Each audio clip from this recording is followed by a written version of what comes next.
Hi மருமக்களை, fish market மாடுதாவணி மருமக்கள் அனைவருக்கும் ரொம்ப நன்றி. ஏன் இந்த பிசினஸ் கேட்டீங்கன்னா, நம்ம 10K ரீச் பண்ணிட்டோம். ஸோ எல்லாத்துக்கும் நிறைய பேர் சப்போர்ட் பண்ணியிருக்கீங்க. எல்லாத்துக்கும் அனைவருக்கும் எல்லாத்துக்கும் ரொம்ப நன்றி.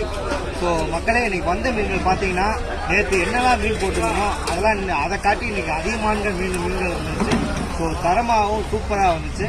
நம்ம வீடியோ ஃபுல்லாக பாருங்கள். மீனோட ஃபோட்டோஸ்லாம் டிஃப்ரெண்ட் டைப் ஆஃப் ஃபிஷ் எல்லாம் நிறையா ஃபிஷ் போட்டிருக்கேன். அந்த மீன்லாம் செம்ம டேஸ்ட்டாக இருக்கும். நீங்கள் நம்ம ஸ்டேட்டஸ் பாருங்கள், லைவாக பாருங்கள். மீனோட ஃபோட்டோஸ்லாம் நீங்கள் லைவாக பார்க்கலாம். மக்களே, நம்ம முடிஞ்சளவு நம்ம வீடியோவை ஃபாலோ பண்ணுங்கள். மறக்காமல் ஷேர் பண்ணால் மறந்துடாங்க. நம்ம வீடியோ ஷேர் பண்ணுங்கள், நீங்கள் ஃபாலோ பண்ணுங்கள். அன்றாட வர மீன் எல்லா மீனுமே உங்களுக்கு லைவாக வரும். மக்களே, மறு ஃபிஷ் மார்க்கெட், நான் தான் உங்கள் கார்த்திக். தேங்க்யூ மக்களே, மறு மக்களே.